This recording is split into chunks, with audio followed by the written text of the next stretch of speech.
సువార్త కార్యక్రమమునకు స్వాగతం. నేటి ధ్యానాంశము శుద్ధి, హీలింగ్. 10 మంది శుద్ధులైతిరి కారా? Were not 10 healed?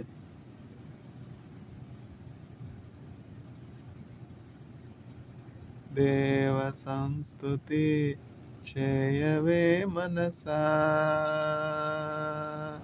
శ్రీమంతుడగు యెహోవ సంస్తుతి చేయవే మనసా. దేవ సంస్తుతి చేయో మన జీవమాయే యెహోవా దేవుని పావన నామమును తెంచుమా. నా యంతరంగము లోవసించును సమస్తమా. చావుగోతి నుండి నిన్ను లేవనెత్తి దయను కృపను జీవ కిరీటముగా వేయును. నీ శిరము మీద జీవ కిరీటముగా వేయును. ఆ కారణముచే దేవ సంస్తుతి చేయవే మనసా.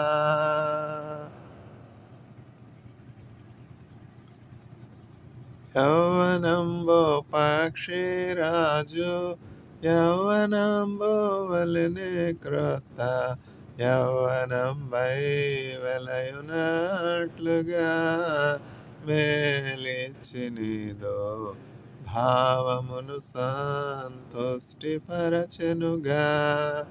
ఆ కారణముచే దేవ సంస్తుతి చేయవే మనసా. చావుగోతి నుండి నిన్ను లేవనెత్తి దయను కృపను జీవ కిరీటముగా వేయును.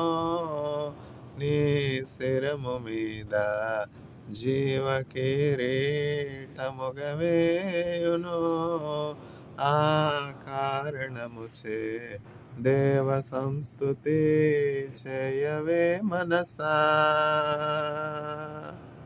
యౌవనంబో పక్షిరాజు యౌవనంబో వలెనే క్రొత్త యౌవనంబై వెలయునట్లుగా మేలిచ్చి నీదో భావమును సంతుష్టిపరచునుగా. ఆ కారణముచే దేవ సంస్తుతి చేయవే మనసా. ప్రభునీతి పనులు చేయు బాధితులకు న్యాయమిచ్చున్ విభుడు మార్గము తెలిపి మోషేకు. తన కార్యములను విప్పెని ఇశ్రాయేలు జనమునకు. ఆ కారణముచే దేవ సంస్తుతి చేయవే మనసా. అత్యధిక ప్రేమ స్వరూపి అయిన దీర్ఘ శాంతపరుడు నిత్యము వ్యాజ్యంబు చేయడు. ఆ కృపోన్నతుడు మనపైనెప్పుడు కోపముంచడు. ఆ కారణముచే దేవ సంస్తుతి చేయవే మనసా. పడమటికి తూర్పెంత ఎడమో మనకును పాపమునకంత ఎడమ కలుగా చేసి ఉన్నాడు. మన పాపములను ఎడముగానే చేసి ఉన్నాడు. ఆ కారణముచే దేవ సంస్తుతి చేయవే మనసా. ఓసిగాలి వీవానగిరి ఓయి బసను తెలియని వనవాస పుష్పము వలెన నరుడుండు నరునాయో తృణ ప్రాయమో మన దైవ కృపమెండు. ఆ కారణముచే దేవ సంస్తుతి చేయవే మనసా. మనము నిర్మితమైన రీతి తనకు తెలిసి ఉన్న సంగతి మనము మంటి వారమాచును జ్ఞాపకము చేసి కొనుచు. మనము నిర్మితమైన రీతి తనకు తెలిసి ఉన్న సంగతి మనము మంటి వారమాచును జ్ఞాపకము చేసి కొనుచు కృపను చూపుచుండును. ఆ కారణము చే దేవ సంస్తుతి చేయవే మనసా.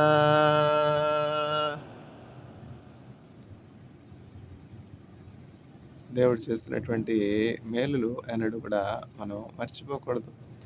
ఎట్లా మర్చిపోకుండా ఉంటాం? మార్పు సహజం కదా. అల్జైమర్స్ డిసీజ్ అంటాం, పార్కిన్సన్స్ డిసీజ్ అంటాం, ఎన్ని రకాలైనటువంటి వ్యాధులు, శరీరంలో ఎన్ని అవయవాలు ఉన్నాయో ఒక్కొక్క అవయవానికి అనేకమైనటువంటి వ్యాధులను మనం చూస్తున్నాం. మనకి ఏ వ్యాధి లేదు, ఏ బాధ లేదంటే అది కేవలం యేసుక్రీస్తు ప్రభు యొక్క కృప. ఒకడు తన కనుపాపను కాపాడినట్లు కాపాడుతూ ఉన్నాడు యేసుక్రీస్తు ప్రభు. చూడండి, ఒక డస్ట్ పార్టికల్ వచ్చింది అనుకోండి, అప్పుడు ఏం చేస్తాం? మన ప్రమేయం లేకుండానే ఆ బ్రెయిన్ నుంచి ఒక సంకేతం వస్తుందనమాట. ఆ కనుపాపకు కన్ను ముయ్యాలి అని చెప్పి వెంటనే కనుపాప కనురెప్పను మూస్తుంది. అప్పుడు ఆ డస్ట్ పార్టికల్ కన్నులోని పడకుండా ఉంటుందన్నమాట. కంటిలోని నలుసు కాలి ముళ్ళు, చెప్పులోని రాయి చెవిలోని జోరిగా, ఇంటిలోనే పోరు ఇంతెంత కాదు కదా. ఆ కంట్లో నలుసు పడిన వాళ్ళకి ఆ బాధ తెలుస్తుంది కదా. చిన్న నలుసే కానీ ఎంత బాధగా ఉంటుంది చెప్పండి. ఈ పొల్యూషన్తో నిండినటువంటి కాలాల్లో ఇంకా కంట్లో నలిసేంటి, ఇంకా చాలానే పడతాయి. కాలుష్యం అంటే మనుషుల మనసు కూడా కలుషితం అయిపోయింది కదా. ఎట్లా ఒకని కంటిని గుచ్చి ఒకని అంధత్వం కలుగు చేయాలని భ్రష్టులైనటువంటి, నీచులైనటువంటి, దౌర్భాగ్యులైనటువంటి కయను సంతతి వారు హేబేలు వంటి నీతిమంతులను గాయపరిచి చంపేవారిగా ఉన్నారు. మిమ్మును ముట్టినవాడు కంటి పాపను ముట్టెనని సెలవిచ్చిన దేవుడు కాచెను గత కాలం, నన్నో కాచెను గత కాలం. పొరుగు వారికి ఎందుకు హాని చేయాలి చెప్పండి? మీరే గుంట ఇతరులకు తాగుతారో ఆ గుంటలో మీరే పడతారు, అంతే కదా. మీరేమి వండుకుంటే అదే తింటారు. గంజినీళ్ళు వండుకొని పలావు బిర్యానీ తినాలంటే సాధ్యమా చెప్పండి? ఎందుకని పనుల కొరకు వలవేయడం ఎందుకు? నిరపరాధులను పట్టుకొనాలని వలవేయడం ఎందుకు? ఇవన్నీ పాపభూయిష్టమైనటువంటి కార్యాలు కావా? వ్యాధి, క్యాన్సర్ ఎందుకు వస్తూ ఉంది? ఇట్లాంటి పనులే. పలానా వానికి కన్ను పాడు చేద్దామా, గుడితనం కలుగు చేద్దామా, అంధత్వం కలుగు చేద్దామా, పలానా వానికి నిరుద్యోగం కలుగు చేద్దామా, అపనిందలు కలుగు చేద్దామా, చెరసాల్లో పెడదామా? ఎందుకని మీకు ఆ కార్యాలు? బుద్ధి తెచ్చుకోవచ్చు కదా, మార్చుకోవచ్చు కదా. క్యాన్సర్ రావాలా? కీమోథెరపీ కావాలా? భ్రష్టులారా. కృతజ్ఞత లేని వారు వేల కొలదిగా కోలిననో. కృతజ్ఞత లేని వారు ఏమవుతారంట? కోల్తారంట. కోల్రా కోలక. కాయని ఏమయ్యాడు? దేశదే మరి అయిపోలా. కృతజ్ఞత లేని వారు వేల కొలదిగా కోలిననో. పెట్టించే నరికితే ఎట్లా చెప్పండి? కొమ్మ ఉంది, ఆ కొమ్మ మీద కూర్చున్నావు. నువ్వు కూర్చున్న కొమ్మను నువ్వే నరుక్కుంటే కింద పడేది ఎవరు? గాయపడేది ఎవరు? చచ్చేది ఎవరు? కాలు విరిగేది ఎవరికి? అయ్యో, కాలు లేనటువంటి వాడిని కొన్నాడు, అవుటి వాడిని కొన్నాడు అంటే సహాయం చేస్తే వాని కనుబడుస్తావు? భ్రష్టుడా, నీచుడా, దౌర్భాగ్యుడా. సాతాను నీ కుడి ప్రక్కన ఉండను గాక, సాతాను నీకు అధికారి ఉండను గాక, నువ్వు పురుగులు పట్టిపోవదు గాక. ఆ గెహాజీని నయమాను కుష్టము గెహాజీకి వచ్చినట్లు ఆ గెహాజీ కుష్టము నీకును నీ ఇంటి వారికి తరతరములు ఉండను గాక. ఒకని కనబడుస్తావా? భ్రష్టుడా. నీ ఇంటి వారు నిత్యము శాపగ్రస్తులగురుగాక. కీర్తనల గ్రంథం 109 అధ్యాయంలోని శాపాలన్నీ నీకు వచ్చునుగాక. అన్నం పెట్టించే నరుకుతావా దౌర్భాగ్యుడా. కృతజ్ఞత లేనివారు వేల కొలదిగా కూలినను, కృపావాక్యమునకు సాక్షులామై కృప వెంబడి కృపను పొందెదం. ఆనందయాత్ర ఇది ఆత్మీయ యాత్ర, యేసుతో నూతన యెరూషలేము యాత్ర, యేసుతో నూతన యెరూషలేము యాత్ర. రాత్రియో పగలునో పాదములకు రాయి తగులకుండా, రాత్రియో పగలునో పాదములకు రాయి తగులకుండా, మనకు పరిచర్య చేయుట కొరకై వేల దూతలు మనకుండగా. ఆనందం ఆనందం యేసుని చూచే క్షణమాసన్నం, ఆత్మనంద భరితోలమై ఆగమన కాంక్షతో సాగెదం. ఆనందయాత్ర ఇది ఆత్మీయ యాత్ర, యేసుతో నూతన యెరూషలేము యాత్ర, యేసుతో నూతన యెరూషలేము యాత్ర.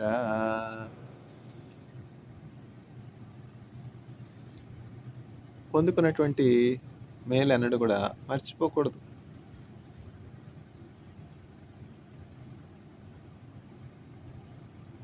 మేలు పొందుకుని అన్నడు కూడా కీడు చేయకూడదు. దేవుని యొక్క పోలికలో మానవులు సృజించబడ్డారు. అయితే దేవుని యొక్క స్వరూప స్వభావాన్ని మానవులు కోల్పోవటం బట్టి ఎంత అఘాయిత్యాలు జరుగుతున్నాయి.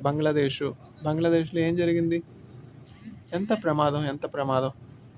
ఎవరికి జరిగింది? ధనవంతులకు జరిగిందా? అన్నీ బాగున్న వాళ్ళకి జరిగిందా? నిరుపేదలు, రెఫ్యూజీస్, మరి యొక్క భోజనం వాళ్ళకి ఎక్కడి నుంచి వస్తుందో కూడా తెలియనటువంటి నిరుపేదలైనటువంటి వారు, ఆ రెఫ్యూజీస్ ఉన్నటువంటి ఆ క్యాంప్ 60,000 మందిగా దరిద్రులు, పేదవారు, నిస్సహాయులు ఉన్నటువంటి ఆ ప్రాంతంలో ఎంతో గొప్ప అగ్ని సంభవించటను బట్టి బంగ్లాదేశ్లో ఎంత కష్టం చూడండి.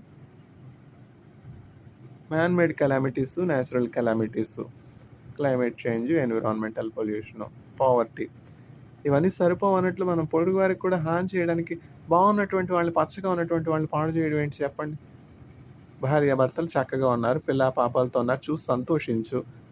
నీకు చూసి సంతోషించడానికి మనస్సు లేకపోతే నువ్వు చెడిపోయినటువంటి మనస్సు కలిగినటువంటి వాడు అయితే, కాయను వంటి సాతాను సంబంధం, ఈర్ష్య, అసూయ కలిగినటువంటి వాడు అయితే అట్లాంటి మంచి కుటుంబాల దగ్గరికి వెళ్ళొద్దు. పెళ్లి పేరెంటాలకు నువ్వు వెళ్ళొద్దు. నీ కడుపు కుళ్ళిపోయింది, నీ కళ్ళు చెడిపోయాయి, కాయను కళ్ళు చెడిపోయినాయి.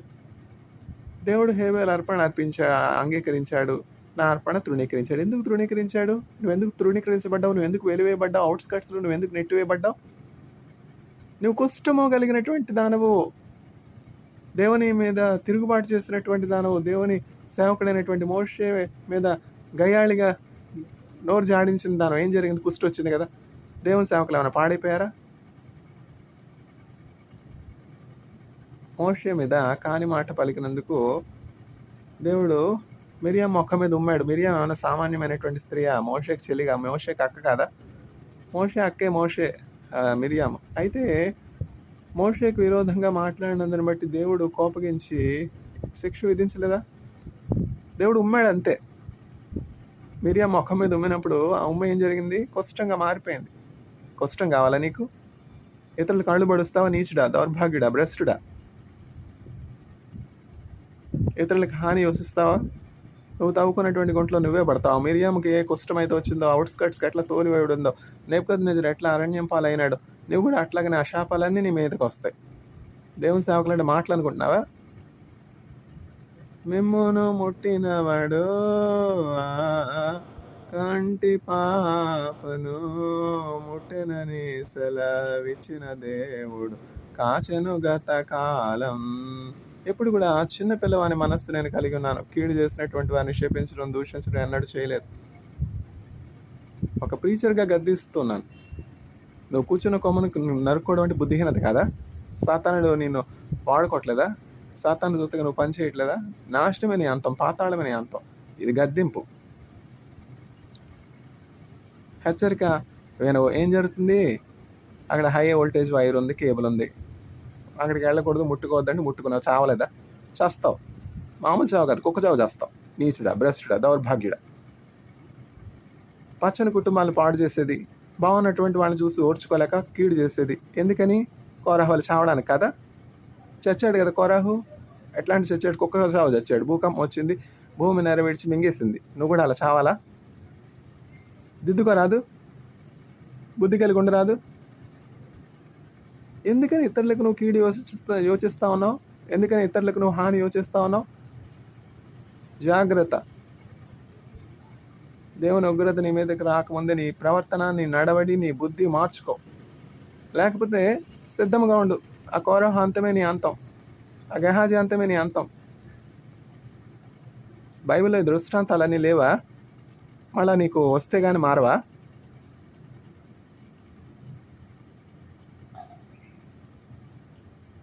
వర్ నాట్ ద 10 హీల్డ్. ఏసై అడుగుతా ఉన్నారు, నేను కాదు. 10 మంది శుద్ధులు కాలేదా? ఏమయ్యారు మిగతా 9 మంది? ఆ సమరయుడు మాత్రమే వచ్చాడు. ప్రభా, నా కుష్టం బాగుపడింది అయ్యా, నేను కుష్ఠరోగము కలిగిన వాడిని, ఎంతో అందరి చేత అవమానించబడి ఆ సమాజం వెలుపల, సొసైటీ వెలుపల, దూరంలో, సిటీ అవుట్స్కట్స్లో తోలివేయబడ్డాను.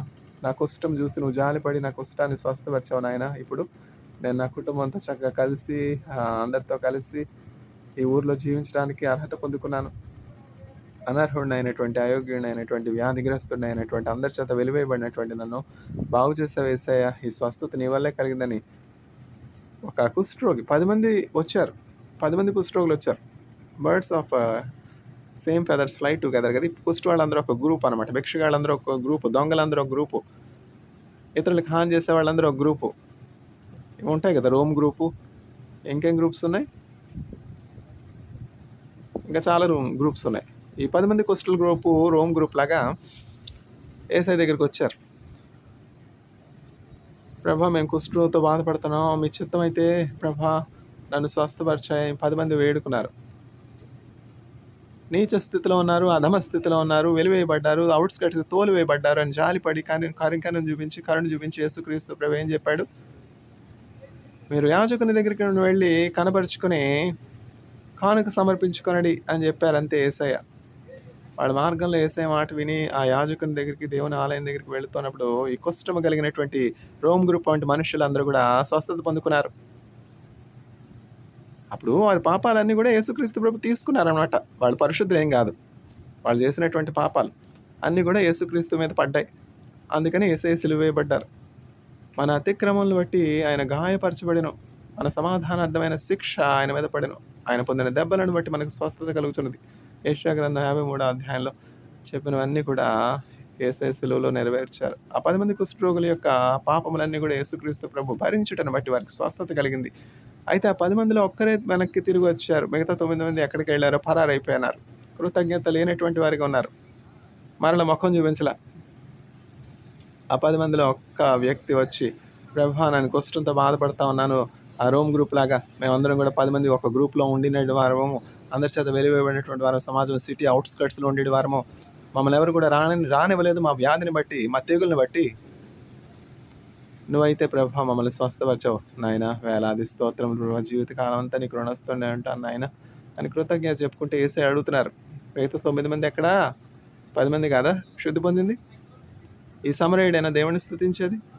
మనం ఆ సమరయుడి వలె ఉన్నామా? లేక మేలు పొందుకుని ఎంత మాత్రం ఆ మేలుకు కారకుడైనటువంటి యేసుక్రీస్తు ప్రభుని దర్శించకుండా, కృతజ్ఞత చెప్పకుండా వెనుదిరిగిపోయినటువంటి వారముగా ఉన్నామా? జాగ్రత్త. కృతజ్ఞత లేని వారు వేల కొలదిగా కూలినను, కృపావాక్యమునకు సాక్షులామై కృప వెంబడి కృపను పొందేదం. May the Lord grant grace to all the audience that they receive a grateful heart like Jesus. And be thankful to God always. Amen.